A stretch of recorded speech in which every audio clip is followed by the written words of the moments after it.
नमस्कार दोस्तों, मैं सुनील अमृत यूजीसी नेट हिंदी माध्यम में आप सभी का स्वागत करता हूं।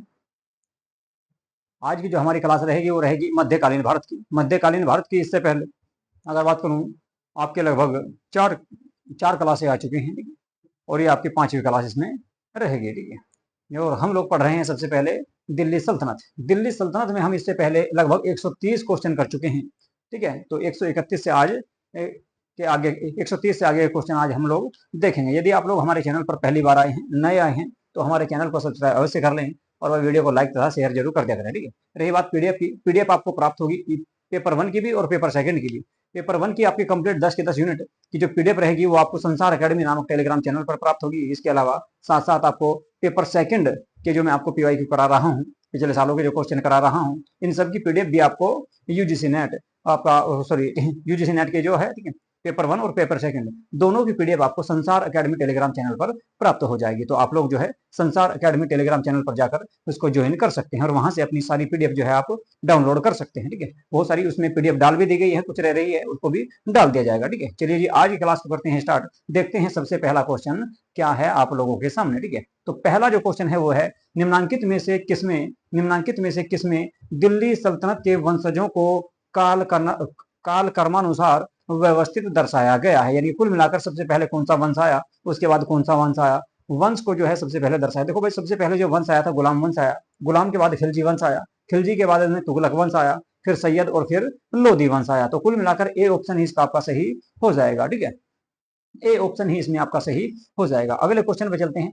अगला जो क्वेश्चन है आप लोगों के सामने वो देखते हैं कौन सा है भाई, ठीक है। अगले क्वेश्चन की अगर मैं बात करूं तो अगला जो क्वेश्चन रहेगा वो रहेगा आपका दूसरा, उसका नाम है क्या भाई, 132, ठीक है। निम्नांकित में से कौन सा विदेशी यात्री मोहम्मद तुगलक के दरबार में रहता था। बताओ भाई, मोहम्मद तुगलक के दरबार में कौन सा विदेशी यात्री निवास करता था या कौन सा विदेशी यात्री मोहम्मद तुगलक के दरबार में रहा करता था। ऑप्शन ए में दिया गया है मार्को पोलो। ऑप्शन बी में दिया गया है कौन सा, ऑप्शन बी में दिया गया है आपका कौन, इब्न बतूता। ऑप्शन सी में निकोलो कोंटी और ऑप्शन डी में दिया गया है अलबरूनी। तो आपका देखिए भाई, एक आपके जो है यात्री थे कहाँ के भाई, मोरक्को के यात्री, ठीक है। मोरक्को के यात्री थे, मोरक्को के यात्री थे कौन भाई, इब्न बतूता। मोरक्को पड़ता है कहाँ पर, ये पड़ता है जी अफ्रीका में, ठीक है। ये अफ्रीका का एक देश है मोरक्को, अफ्रीका का एक देश है मोरक्को, और इसी के दरबार में रहा करता था कौन, इब्न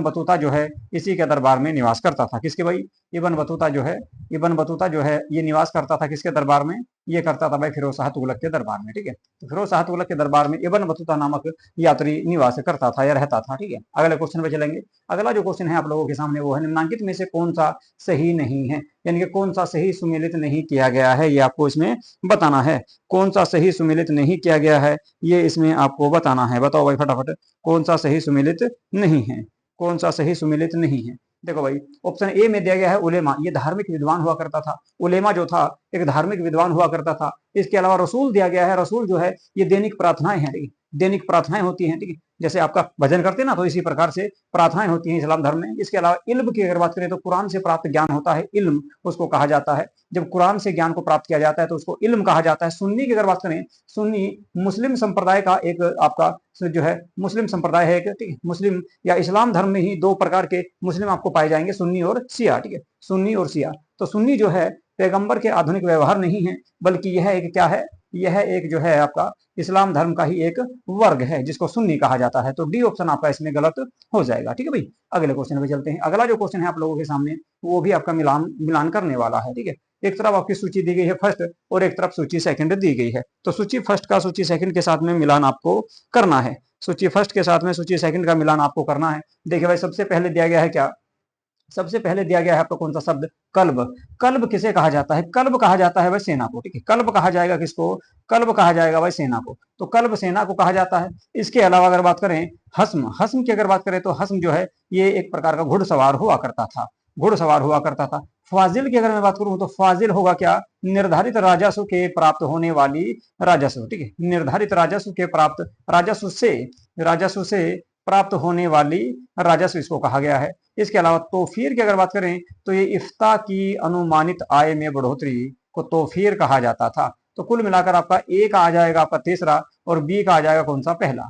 तो ए का तीसरा और बी का पहला देखो कौन से में भाई, ए का तीसरा और बी का पहला आपका बी में आ जाएगा। इसके अलावा सी का चौथा है और डी का आ जाएगा आपका डी का आ जाएगा दूसरा, ठीक है, डी का आ जाएगा दूसरा, ठीक है। चलिए जी, तो बी ऑप्शन इसका आपका सही हो जाएगा। 2017 यूजीसी नेट में ये क्वेश्चन आपको देखने को मिला था। तो इस तरह के आपके क्वेश्चन आपको देखने को मिलते हैं बहुत ज्यादा यूजीसी नेट के एग्जाम में भाई, ठीक है। चलिए जी, इसके अलावा अगर मैं आपको बताऊं, आपका 17 से 18 जून के बीच में आपका पीजीटी का एग्जाम भी है। इसका भाई देखिए आंसर लगा हुआ है। पहले तुर्कान चहलगानी का उल्लेख किसमें सबसे पहले किया गया है? तो देखिए फुतुह अस सलातीन सलातीन नामक जो पुस्तक है, इसमें आपका उल्लेख हुआ है किसका? तुर्कान चहलगानी का। तुर्कान चहलगानी का उल्लेख आपका फुतु जो है आपका किसमें किया गया भाई? फुतुह उस सलातीन में किया गया। ये पुस्तक जो है अब्दुल मलिक इसामी के द्वारा लिखी गई थी। अब्दुल मलिक इसामी के द्वारा ये पुस्तक लिखी गई। इसको भी आप लिख सकते हो अब्दुल मलिक असामी, अब्दुल मलिक अब्दुल मलिक इसामी के द्वारा यह पुस्तक लिखी गई थी। अब्दुल मलिक इसामी के द्वारा यह पुस्तक लिखी गई। और मैं बात करूं तुर्कान चहलगानी की, तो स्थापना किसके द्वारा की गई थी? बलबन ने तो इसका अंत किया था तुर्कान चहलगानी का, बल्कि इसकी जो स्थापना की गई थी वो इल्तुतमिश के द्वारा की गई थी, जिसकी जानकारी मिलती है अब्दुल मलिक इसामी की पुस्तक जिसका नाम है फुतुह अस सलातीन। फुतुह अस सलातीन उस पुस्तक का नाम है। इस पुस्तक में इसकी सबसे पहले जानकारी प्राप्त होती है। अगले क्वेश्चन पे चलेंगे। अगला जो क्वेश्चन है वो है, अपनी लगभग 40 वर्षों की खानी और बादशाहियत के दौरान अपने कभी बाजार के लोगों, निम्न तबके के लोगों, संगीतकारों और विदूषकों से बातचीत नहीं की। यह कथन जियाउद्दीन बर्नी ने निम्नलिखित में से किस सुल्तान के बारे में की? कि कौन सा वो सुल्तान था भारत का जो इतना क्रूर था, इतना घमंडी था, जिसने अभी अपने अपने जो है क्या नाम उसका, इसके दरबार में जो बादशाहियत के लोग रहते थे, ठीक है, बाजार के लोगों से, निम्न तबके के लोगों से जिसने कभी बात नहीं की, वह कौन सा शासक था? देखो भाई, मैंने आपको बताया था कि बलबन एक ऐसा शासक था जो निम्न वर्ग के लोगों से नफरत किया करता था, गरीब लोगों से नफरत करता था, दरिद्र लोगों से, कमजोर लोगों से, भूखे लोगों से नफरत किया करता था, ठीक है। तो बलबन ही एक ऐसा शासक था जिसने कभी भी अपने 40 वर्षों के दौरान 40 वर्षों के दौरान कभी किसी दरिद्र या गरीब व्यक्ति से इसने बात नहीं की। अगले क्वेश्चन पे चलेंगे। अगला जो क्वेश्चन है विभाग से संबंधित है भाई, है इसमें देखना कि कौन से विभाग की स्थापना किसने नहीं की थी। एक युग्म इसमें से गलत है, बाकी सभी सही हैं। तो बताने हैं आपको कि कौन सा आंसर इसका रहेगा। फटाफट देख लो, देखिए इसका आंसर बताना आपको भाई, कौन सा सही आंसर इसमें होगा, कौन सा सही आंसर इसमें होगा, ठीक है जी, कौन सा इसमें सही आंसर होगा, ठीक है जी। चलिए देखते हैं भाई, दीवाने रियासत। दीवाने रियासत जो है इसकी स्थापना किसके द्वारा भाई? अलाउद्दीन खिलजी के द्वारा की गई। दीवाने बंदगान ये दास विभाग था, इसकी स्थापना किसने भाई? गयाजुद्दीन तुगलक ने नहीं, फिरोज शाह तुगलक के द्वारा की गई थी। किसके द्वारा? फिरोज शाह तुगलक। फिरोज शाह तुगलक के द्वारा इसकी स्थापना की गई। फिरोज शाह तुगलक के द्वारा इसकी स्थापना की गई। तो कुल मिलाकर बी ही ऑप्शन आपका गलत हो जाएगा। दीवाने रियासत की बात करें तो मोहम्मद तुगलक ने स्थापना की और दीवाने खैरात की फिरोज शाह तुगलक के द्वारा स्थापना की गई थी। तो बी ऑप्शन आपका इसमें गलत रहेगा। दीवाने बंदगान की स्थापना गयाजुद्दीन तुगलक ने नहीं, बल्कि फिरोज शाह तुगलक ने की थी। गयाजुद्दीन तुगलक के बारे में बताऊं तो उसको तुगलक वंश का संस्थापक माना जाता है और भारत में सबसे पहले नहरों की शुरुआत इसी के द्वारा करवाई गई थी। अगले क्वेश्चन पे चलेंगे। अगला जो क्वेश्चन है आप लोगों के सामने वो आ चुका है भाई, निम्न में से कौन सही सुमेलित है? यानी कि कुल मिलाकर एक ऐसा इसमें कथन है जो बिल्कुल सही है, उसका मिलान आपको करना है। बताओ भाई कौन सा सही है, कौन सा आपका सही है, ये आपको इसमें बताना है, ठीक है, बताना है भाई, ठीक है। चलिए जी, देखिए भाई, मोही मुहियान, मुहियान जो था ये एक गुप्तचर हुआ करता था। मुहियान जो था एक गुप्तचर हुआ करता था। तो कुल मिलाकर आपका ए ऑप्शन इसमें आपका सही हो जाएगा। मुशरिफ की अगर मैं बात करूं, मुशरिफ की अगर मैं बात करूं, मुशरिफ की बात करूं तो ये मुशरिफ शब्द नहीं हुआ करता था, ये होता था भाई मुतरिफ। मुतरिफ होता था, ठीक है, मुतरिफ होता था, जो शाही कारखाने का प्रमुख होता था। क्या नाम था उसका? मुतरिफ। मुतरिफ मुतरिफ उसको कहा जाता था, मुतरिफ उसको कहा जाता था, ठीक है जी। इसके बाद इसने दिया गया है क्या? बरीद। बरीद जो था, बरीद आपका अनाज बाजार का अफसर ना होकर ये भी एक तरह का क्या होता था? गुप्तचर हुआ करता था। ये भी गुप्तचर हुआ करता था, ये भी गुप्तचर हुआ करता था, ठीक है। मुहियान भी आपका गुप्तचर था, बरीद भी आपका गुप्तचर हुआ करता था। इसके अलावा अगर बात करें सेना की, तो सेना जो है, सेना जो हुआ करता था, सेना जो हुआ करता था ये अधीक्षक होता था, बाजार का निरीक्षक या बाजार का अधीक्षक। इसको बाजार का अधीक्षक कहा जाता था, बाजार का अधीक्षक इसको कहा जाता था भाई, ठीक है, अधीक्षक इसको कहा जाता था, किसका? बाजार का जी, ठीक है। चलिए, तो आंसर हो जाएगा सही कौन सा भाई? ए ऑप्शन आपका बिल्कुल इसमें सही दिया गया है। अगले क्वेश्चन की बात करेंगे। अगला जो क्वेश्चन है आप लोगों के सामने वो है, निम्न में से किसको 1000 दिनारी कहा गया? 1000 दिनारी की पदवी 1000 स्वर्ण दिनार में खरीदा गया था। किसको भाई? खंबात की खाड़ी से नुसरत खान ने खरीदा था। किसको? मलिक काफूर को। मलिक काफूर जो है अलाउद्दीन खिलजी का सेनापति था और नुसरत खान भी अलाउद्दीन खिलजी का सेनापति था। नुसरत खान ने जब गुजरात अभियान किया तो उसने बंजा जो है खंबात के बाजार पर आक्रमण किया और खंबात के बाजार से ही उसने आपका एक हिंदू किन्नर को 1000 दिनार में खरीदा था, इसीलिए इसको 1000 दिनारी कहा गया मलिक काफूर को, और बाद में इसको उपहार स्वरूप दिया गया किसको भाई? अलाउद्दीन खिलजी को। तो बी ऑप्शन आपका इसका सही हो जाएगा। अल्फ्त खान, नुसरत खान और जफर खान ये तीनों के तीनों का, मलिक काफूर भी ठीक है अलाउद्दीन खिलजी के ही सेनापति हुआ करते थे और मलिक काफूर के द्वारा दक्षिण भारत के अभियान किए गए थे। दक्षिण भारत को जीतने का श्रेय मलिक काफूर को दिया जाता है। निम्नांकित किस सुल्तान में से किसने शिक्षा में व्यावसायिक पाठ्यक्रम लागू किया? बताओ भाई कौन सा ऐसा सुल्तान था जिसने शिक्षा में व्यावसायिक पाठ्यक्रम को जारी किया, व्यावसायिक पाठ्यक्रम को लागू किया? व्यावसायिक पाठ्यक्रम को लागू करने वाला भाई फिरोज शाह तुगलक था। कौन था भाई? फिरोज शाह तुगलक। फिरोज शाह तुगलक ने 1351 में 1351 में फिरोज शाह तुगलक ने 1351 में व्यावसायिक शिक्षा को लागू किया। व्यावसायिक शिक्षा को लागू किया था भाई किसने? फिरोज शाह तुगलक ने। ठीक है, चलिए जी, तो सही आंसर होगा किसका? सही आंसर हो जाएगा आपका कौन सा इसमें?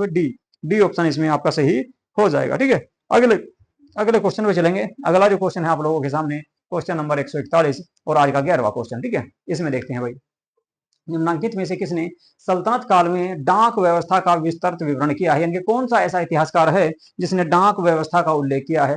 डाक व्यवस्था के उल्लेख की अगर मैं बात करूं तो अफ्रीकी यात्री थे आपके मोरक्को के रहने वाले, जिनका नाम था इबन बतूता। इसके द्वारा दिल्ली सल्तनत में डाक व्यवस्था का उल्लेख किया गया है। डाक व्यवस्था का उल्लेख इबन बतूता के द्वारा कहा गया है, ठीक है, किया गया है। जबकि बात करें आप अमीर खुसरो को भारत का तोता ए हिंद तोता के नाम से जाना जाता है। बात करें आपके जियाउद्दीन बर्नी की, जियाउद्दीन बर्नी जो है एक इतिहासकार था जिसके द्वारा लिखा गया क्या कि मोहम्मद बिन तुगलक दिल्ली सल्तनत का सबसे पढ़ा लिखा विद्वान और मूर्ख शासक था। ये बात किसने? बर्नी के द्वारा लिखी गई। और जबकि फिरोज शाह तुगलक खुद में ही एक सुल्तान था जिसने नहरों का जाल बिछवाया भारत में। अगला क्वेश्चन है, सल्तनत काल में जमीन की माप के लिए क्या शब्द प्रयोग किया जाता था? बताओ भाई, जमीन को मापने के लिए कौन से शब्द का इस्तेमाल किया जाता था? देखो भाई, जमीन को मापने के लिए, जमीन की पैमाइश करने के लिए दिल्ली सल्तनत में एक शब्द का उपयोग किया गया जिसे कहा गया क्या? मसाहत जो शब्द था, मसाहत शब्द को भूमि की पैमाइश के लिए लागू किया गया। जबकि बटाई और गल्ला बख्शी जो थी ये एक आपका जो है उपज को नापने का, उपज प्राप्त करने का एक तरीका हुआ करता था। तो कुल मिलाकर मसाहत इसमें सही आंसर होगा। ये आंसर आपका सही हो जाएगा। अगला क्वेश्चन देखते हैं। अगला क्वेश्चन, दिल्ली सल्तनत का सबसे प्रभावशाली वर्ग कौन सा था? बताओ भाई, सबसे प्रभावशाली वर्ग किसको कहा गया? सैयद, पीर या उलेमा के अलावा खलीफा? तो कौन सबसे प्रमुख या प्रभावी वर्ग हुआ करता था? देखो भाई, दिल्ली सल्तनत में सबसे ज्यादा जो प्रभावी वर्ग माना गया वो माना गया है उलेमा वर्ग को। उलेमा वर्ग यानी कि इस्लाम धर्म का पढ़ा लिखा विद्वान जो व्यक्ति होता था उसको उलेमा कहा जाता था। तो उलेमा वर्ग का सबसे ज्यादा प्रभाव था, क्योंकि उलेमा वर्ग का सबसे अधिक प्रभाव रहा था। अगला क्वेश्चन भाई, ये देखना कि कौन सा सही सुमेलित है। कौन सा सही सुमेलित है? 4 ऑप्शन दिए गए हैं, 4 में से एक ऐसा है जो आपका सही सुमेलित किया गया है। सही सुमेलित है आपका, बताओ भाई कौन सा रहेगा? तो इसका जो सही आंसर होगा कौन सा होगा ये आपको बताना। ब्रीद गुप्तचर हुआ करता था, ये तो गलत है आपका। ठीक है जी। वकील एदर, ये भी आपका जो है गुप्तचर नहीं था।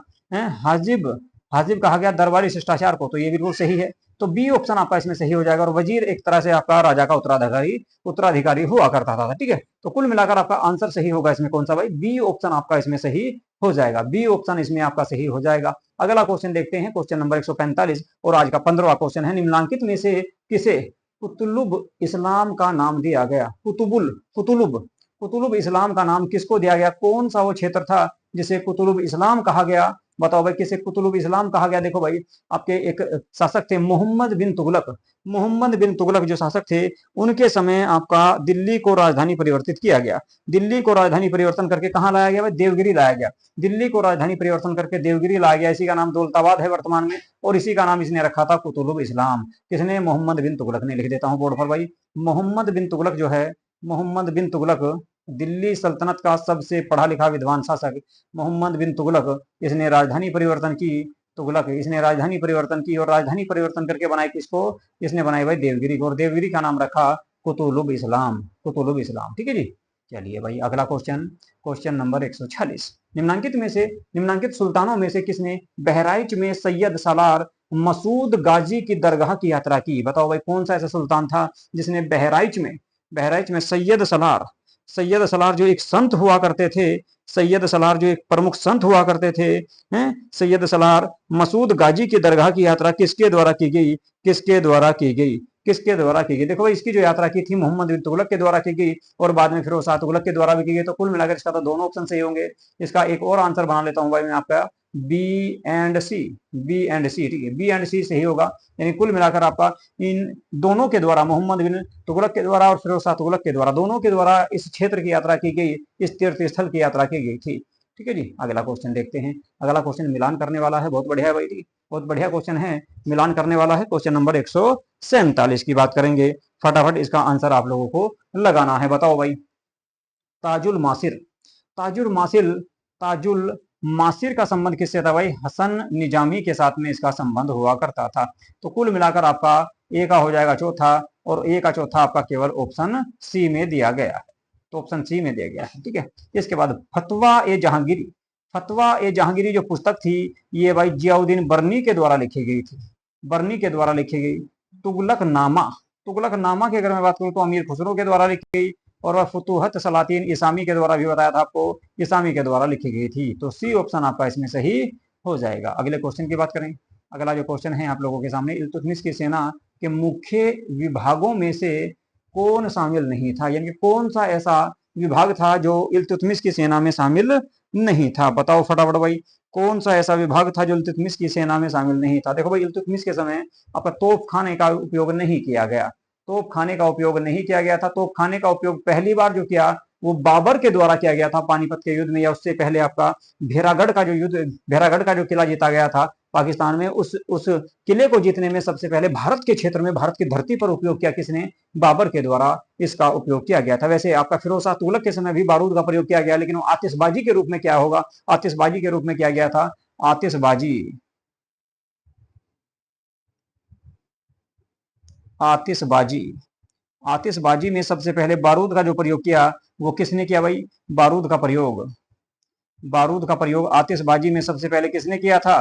तो वो किया था भाई किसने? फिरोज शाह तुगलक ने, फिरोज शाह तुगलक, फिरोज शाह तुगलक के द्वारा किया गया। फिरोज शाह तुगलक बारूद का पहला, बारूद का प्रयोग करने वाला पहला शासक फिरोज शाह तुगलक था भारत में, लेकिन इसने आतिशबाजी में किया था।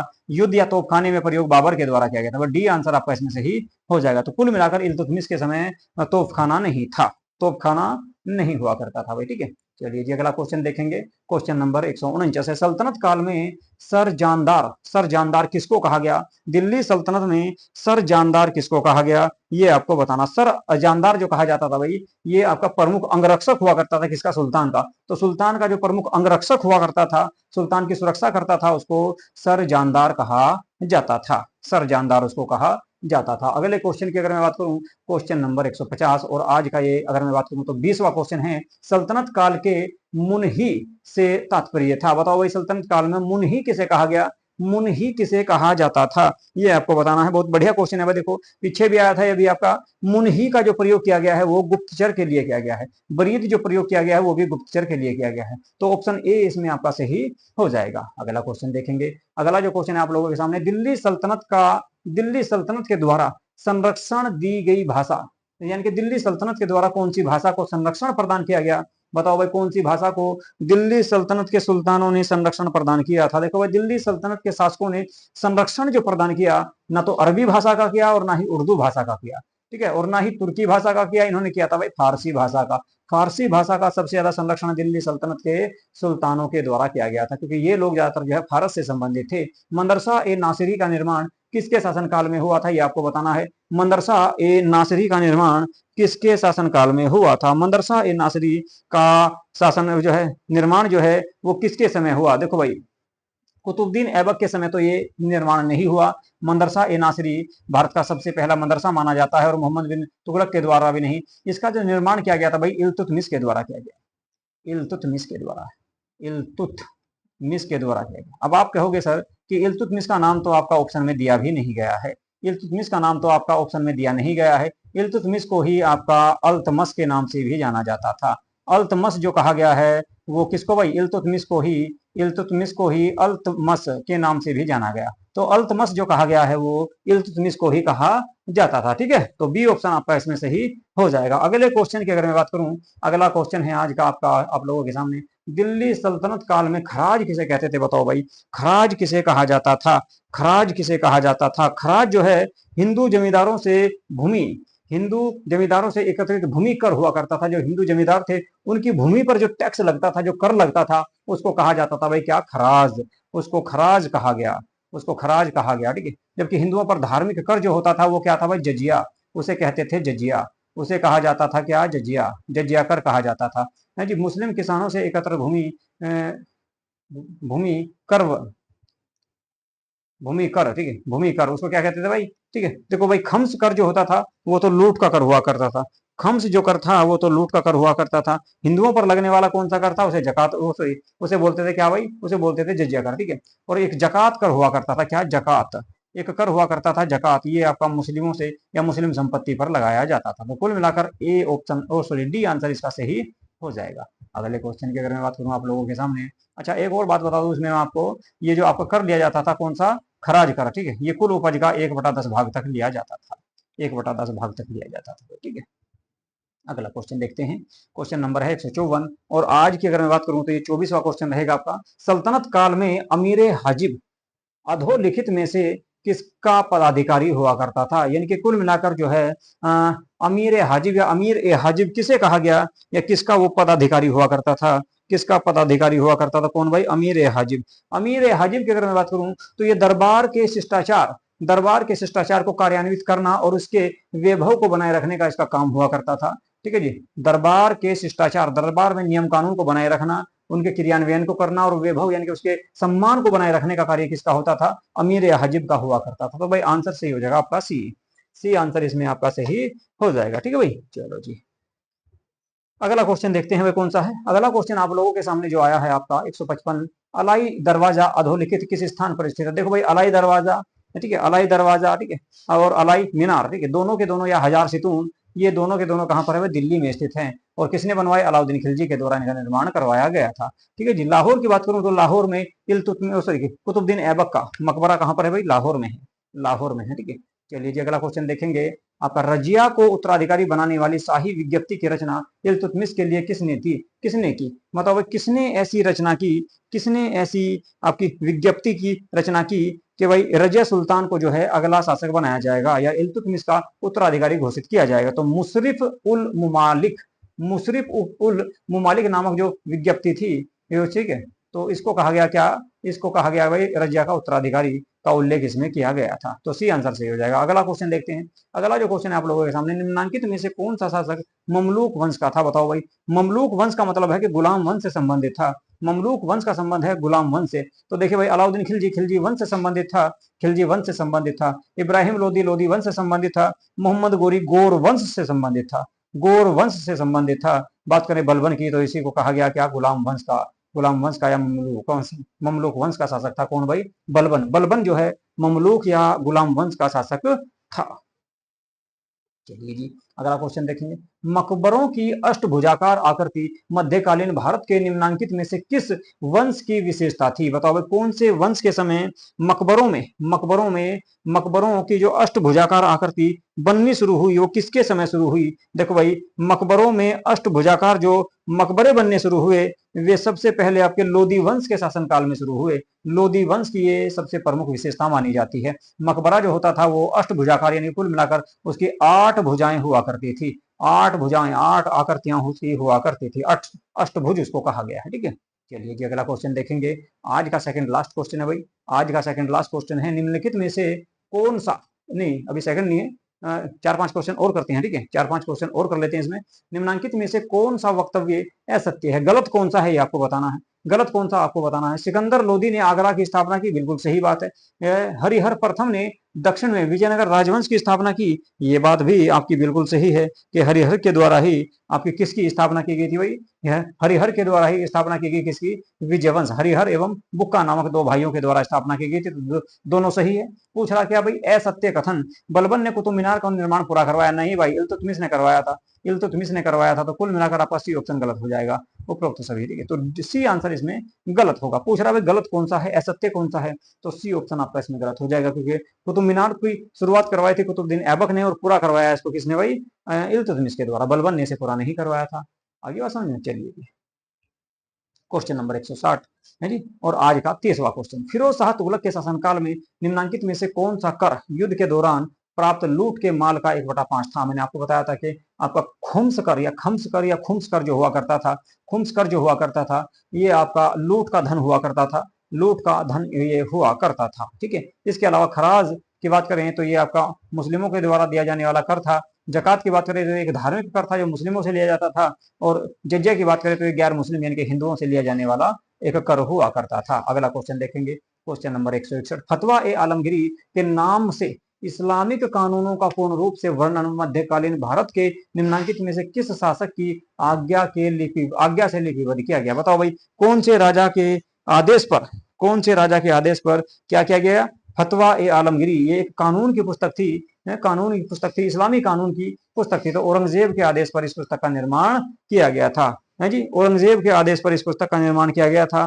इस पुस्तक की अगर मैं बात करूं, और इस पुस्तक की अगर मैं बात करूं तो औरंगजेब के समय ही इस पुस्तक की रचना की गई, और इसमें मुस्लिम धर्म से संबंधित नियम कानूनों का उल्लेख इसमें किया गया था। मुस्लिम धर्म से संबंधित नियम कानून का उल्लेख इसमें किया गया था। तो भाई ठीक है, मुगल काल से संबंधित ये क्वेश्चन था आपका। अगला क्वेश्चन देख लेते हैं।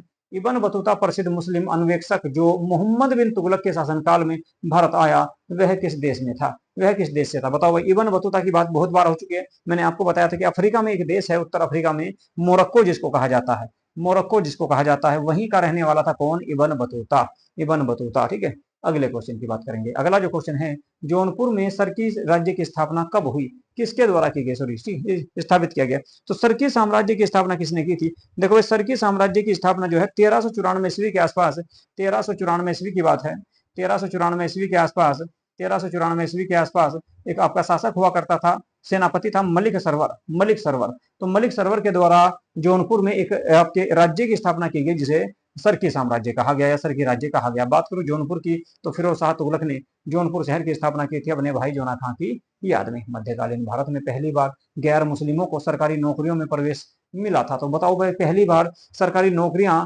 देनी किस सुल्तान ने शुरू की? कौन सा वह सुल्तान था जिसने सरकारी नौकरियों में आपका गैर मुस्लिमों को भी शामिल किया, यानी कि इस्लाम धर्म के अलावा अन्य धर्म के लोगों को भी सरकारी नौकरियों में शामिल किया गया? तो एक ही शासक था, पढ़ा लिखा विद्वान है जी, जिसको विद्वान मूर्ख कहा किसने? बर्नी ने। ठीक है, क्योंकि उसने जितने भी कार्य किए वे सारे के सारे असफल रहे थे। तो नाम था भाई उसका क्या? मोहम्मद बिन तुगलक। तो मोहम्मद बिन तुगलक के शासनकाल में, मोहम्मद बिन तुगलक के शासनकाल में पहली बार गैर मुस्लिम यानी कि इस्लाम धर्म के लोगों के अलावा अन्य धर्म के लोगों को भी सरकारी नौकरियों में शामिल किया जाने लगा। चलो जी, अगला क्वेश्चन देखेंगे। निम्नांकित दिल्ली सुल्तानों में से किसने सांकेतिक मुद्रा प्रारंभ की थी? बताओ भाई, सांकेतिक मुद्रा किसने? मैंने कहा ना, सबसे ज्यादा जो प्रयोग किए गए वो मोहम्मद बिन तुगलक के द्वारा किए गए। राजधानी परिवर्तन, सांकेतिक मुद्रा, ठीक है, इस्लाम धर्म के लोगों को छोड़कर अन्य धर्म के लोगों को सरकारी नौकरी देना, तो ये सारे काम किसने किए? मोहम्मद बिन तुगलक के द्वारा किए गए थे। इल्तुतमिश की अगर मैं बात करूं तो दिल्ली का पहला सुल्तान या भारत का प्रथम सुल्तान माना जाता है। दिल्ली सल्तनत का वास्तविक या गुलाम वंश का वास्तविक संस्थापक भी इसी को माना जाता है, क्योंकि इसी के द्वारा पहली बार सुल्तान की उपाधि धारण की गई थी। अलाउद्दीन खिलजी की बात करूं तो बाजार नियंत्रण प्रणाली, ठीक है, दाग प्रथा, घोड़ों को दागने की प्रथा और हुलिया लिखने की प्रथा इसी के द्वारा शुरू की गई। सिकंदर लोदी की अगर मैं बात करूं तो सिकंदर लोदी जो थे, ये इनके द्वारा आगरा शहर की स्थापना की गई और बाद में आगरा को ही इन्होंने अपनी राजधानी बनाई थी। ठीक है जी, चलिए अगला क्वेश्चन चलेंगे। 166 क्वेश्चन नंबर की बात करेंगे। निम्नांकित में से कौन, किस दिल्ली के सुल्तान ने मद निषेध लागू करने का असफल प्रयास किया? बताओ भाई, कौन सा वो शासक था जिसने मद निषेध यानी कि सरकार जो है नशीले पदार्थों पर रोक लगाने का प्रयास किया? मैंने आप सबको बताया कि आपका नशीले पदार्थों पर जो रोक लगाने का जो प्रयोग किया गया था पहली बार, असफल प्रयोग जो किया वो सफल नहीं हो पाया, अलाउद्दीन खिलजी ने किया। क्योंकि अलाउद्दीन खिलजी ने आपका शराब पीने पर प्रतिबंध लगा दिया, अमीरों के उलेमा वर्ग के शराब पीने पर प्रतिबंध लगा दिया, परंतु खुद शराब पीता था। तो इसलिए ये पूरी तरह से इसका ये कार्य जो था ये सफल नहीं हो पाया। ठीक है, तो बी ऑप्शन आपका इसमें सही हो जाएगा। अगले क्वेश्चन पे चलेंगे। दिल्ली के किस सुल्तान ने सर्वाधिक मंगोल आक्रमणों का सामना किया? देखो भाई, सबसे ज्यादा मंगोल आक्रमण खिलजी वंश के समय हुए, और खिलजी वंश का सबसे प्रमुख शासक था कौन? अलाउद्दीन खिलजी। तो अलाउद्दीन खिलजी के समय सबसे अधिक मंगोल आक्रमण हुए, लेकिन इसने सभी मंगोल आक्रमणों को असफल कर दिया था। अगला क्वेश्चन देखेंगे। निम्नांकित में से कौन सा एक सुमेलित है? बताओ भाई, कौन सा एक ऐसा कथन है, ऑप्शन है जो बिल्कुल सही है? जो बिल्कुल सही है यह इसमें आपको बताना है, ठीक है। कौन सा इसमें बिल्कुल सही है ये आपको इसमें बताना है, ठीक है। बताइए भाई, फटाफट इसका आंसर देने का प्रयास करिएगा। आप लोगों को जो है इसका आंसर बताना है। फटाफट बताओ कि किसके द्वारा जो है इनका जो है रचना की गई। देखो भाई, सबसे पहले इब्न बतूता, इब्न बतूता की पुस्तक थी किताबुल रहला, किताबुल रहला। तो कुल मिलाकर पहला ही आपका सही सुमेलित है, पहला ही सही सुमेलित है। तबकाते नासिरी की अगर मैं बात करूं, तबकाते नासिरी की अगर मैं बात करूं, तो ये बदायूनी के द्वारा लिखी गई, ठीक है। नहीं नहीं, मिनहाज के द्वारा लिखी गई। किसके द्वारा भाई? मिनहाज, ठीक है, मिनहाज के द्वारा लिखी गई, मिनहाज के द्वारा लिखी गई थी, मिनहाज, मिनहाज के द्वारा तबकाते नासरी की रचना की गई। इसके अलावा जो दूसरी पुस्तक दी गई है, उस पुस्तक की अगर मैं बात करूं, दूसरी पुस्तक जो दी गई है वो दी गई है कौन सी? मुतखाब ए तवारीख, मुतखाब ए तवारीख जो है बदायूनी की पुस्तक थी। किसकी भाई? बदायूनी की पुस्तक थी, न कि अबुल फजल की। बदायूनी, बदायूनी, अब्दुल कादिर बदायूनी जो थे, उनका पूरा नाम था अब्दुल कादिर बदायूनी। और बात करें शाहजहांनामा, शाहजहांनामा की अगर मैं बात करूं, तो ये आपकी किसके भाई? इनायत खां के द्वारा लिखी गई थी। इनायत, इनायत खां के द्वारा लिखी गई, इनायत खां के द्वारा इसकी रचना की गई थी। तो कुल मिलाकर ये था आपका भाई ए ऑप्शन इसमें सही हो जाएगा। अगले क्वेश्चन को देखेंगे। अगला जो क्वेश्चन आप लोगों के सामने आज का सेकंड लास्ट क्वेश्चन है, ये आपका आखिरी क्वेश्चन करेंगे, तो 30 क्वेश्चनों का कलेक्शन आपके पास आज हो जाएगा। निम्न सुल्तानों में से किसने कृषि के पुनरुद्धार के लिए कृषकों को सरकारी खजाने से ऋण देने की प्रथा प्रारंभ की? बताओ भाई, कौन सा वो सुल्तान था जिसने क्या करा? किसानों को ऋण दिया, किसानों को सरकारी खजाने से ऋण दिया ताकि अच्छी उपज की जा सके। ये जो प्रयोग किया गया था ये मोहम्मद बिन तुगलक के द्वारा किया गया, लेकिन ये काम भी मोहम्मद बिन तुगलक का असफल रहा था भाई, ठीक है जी। क्योंकि इस समय बड़ा मात्रा में अकाल पड़ा था, तो इसने क्या करा? किसानों को ऋण प्रदान किया, ठीक है। चलिए जी, अगला क्वेश्चन देखेंगे। आज का जो है आखिरी क्वेश्चन है, और क्वेश्चन नंबर 170 ये रहेगा आपका। इससे पहले आपके जो है 169 क्वेश्चन मैं आपके करा चुका हूं। तो आज के कुल मिलाकर क्लास में 170 क्वेश्चन आपके प्रारंभ जो है कंप्लीट हो गए हैं दिल्ली सल्तनत के, ठीक है जी। मुगल वंश अलग से कराऊंगा। निम्न में से किस सुल्तान ने शराब पीना, जुआ खेलना और भांग खाने पर प्रतिबंध लगाया? बताओ भाई, कौन सा ऐसा सुल्तान था जिसने भांग खाने पर, शराब पीने पर, जुआ खेलने पर प्रतिबंध लगाया था? है जी, मैंने अभी बताया आपको कि एक ऐसा सुल्तान था जिसने दिल्ली में मद निषेध की योजना को लागू किया, नशीले पदार्थों पर प्रतिबंध लगाया, लेकिन खुद शराब पिया करता था। अलाउद्दीन खिलजी वो व्यक्ति हुआ करता था, ठीक है जी। ठीक है, चलिए जी। तो ये थे भाई आज के आपके 30 क्वेश्चन, ठीक है। कैसी लगी आप लोगों को आज की क्लास, इसके बारे में जरूर बताएं। और भाई आप लोगों को जो है, आप लोग अगर आप में से कोई भी हमारे चैनल पर पहली बार आया है, नया आया है, तो प्लीज हमारे चैनल को सब्सक्राइब अवश्य कर ले, और वो वीडियो को लाइक करे तथा शेयर जरूर कर दिया करो, ठीक है। चलिए जी, पीडीएफ की बात मैंने आपको बताई थी कि पीडीएफ जो प्राप्त होगी वो होगी आपकी संसार अकेडमी पर, SANSAR, है जी। बहुत सारे बच्चे अभी भी पूछ रहे हैं कि सर पीडीएफ कहाँ से प्राप्त होगी, तो हर वीडियो में आपको बता रहा हूँ कि संसार अकेडमी के नाम से हमारा टेलीग्राम चैनल है, ACADEMY, संसार अकेडमी के नाम से हमारा टेलीग्राम चैनल है। यहाँ से आप लोग जो है पीडीएफ प्राप्त कर सकते हैं। पीडीएफ आपकी हिस्ट्री की भी और पेपर 1 की भी, सारी की सारी यूनिट की यहाँ से आपको पीडीएफ प्राप्त हो जाएगी, ठीक है। चलिए जी, आज की क्लास को करूँगा यहीं पे समाप्त। नमस्कार।